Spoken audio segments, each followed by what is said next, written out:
تفسیر ضیاء القرآن جلد نمبر 5 30واں پارہ تعارف سورۃ المطففین۔ بسم اللہ الرحمن الرحیم۔ نام، اس سورہ پاک کا نام المطففین ہے جو اس کی پہلی آیت میں مذکور ہے۔ اس میں 1 رکوع، 36 آیتیں، 169 کلمات اور 730 حروف ہیں۔ نزول، حضرت ابن مسعود، ضحاک اور ان کے ہم خیال لوگوں کی رائے یہ ہے کہ یہ سورت مکہ مکرمہ میں نازل ہوئی، لیکن حضرت ابن عباس رضی اللہ عنہما کی رائے یہ ہے کہ اس کا نزول ہجرت کے فوراً بعد مدینہ طیبہ میں ہوا۔ وہاں ایک تاجر تھا جس کا نام ابو جہینہ تھا۔ اس نے 2 قسم کے باٹ رکھے ہوئے تھے، جب کوئی جنس خریدتا تو اس کے لیے اور باٹ استعمال کرتا، اور جب فروخت کرتا تو اس کے لیے دوسرے باٹ۔ لیکن صحیح قول یہی ہے کہ اس سورت کا نزول مکہ مکرمہ میں ہوا۔ ایک تیسرا قول بھی منقول ہے کہ اس کا نزول حالت سفر میں مکہ اور مدینہ کے درمیان ہوا۔ مضامین، اصلاح معاشرہ کے لیے آخرت پر ایمان جو مؤثر کردار انجام دیتا ہے وہ محتاج بیان نہیں۔ جو لوگ روز جزا پر پختہ یقین رکھتے ہیں، ان کی بظاہر نگرانی نہ بھی کی جائے تو وہ راستی اور دیانتداری کی راہ پر ثابت قدمی سے بڑھتے چلے جائیں گے۔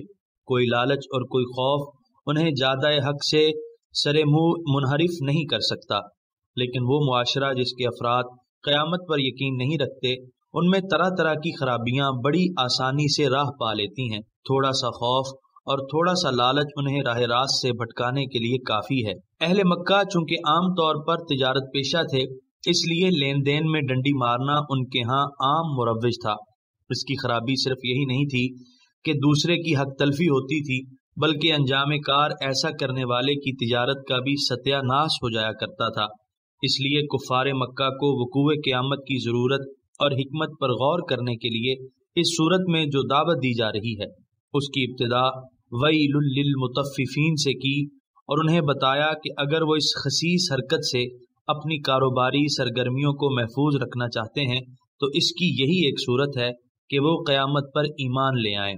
اس صورت میں کسی کی جرأت نہ ہوگی کہ اس بددیانتی کا ارتکاب کرے۔ اس کے بعد یہ بتایا کہ قیامت تو ہر حال میں برپا ہوگی، لیکن جو لوگ اس کے برپا ہونے کا یقین نہیں رکھتے تھے وہ ساری عمر بدکاری اور دھوکہ بازی میں برباد کر کے آئے۔ آج وہ اس کی سزا بھگتیں گے جو بڑی دردناک ہوگی۔ لیکن جن لوگوں نے قیامت کے وقوع کو تسلیم کر لیا اور اس روز جزا کے مواخذے سے ساری عمر ڈرتے رہے اور کبھی بھولے سے بھی غلط راستے پر قدم نہ رکھا، قیامت کے روز ان کی جس طرح عزت افزائی کی جائے گی اس کا دلکش منظر بھی پیش کر دیا۔ آخر میں کفار کی ایک خسیس حرکت کا تذکرہ کر دیا گیا کہ وہ خود ساری خرابیوں کا مجسمہ ہیں۔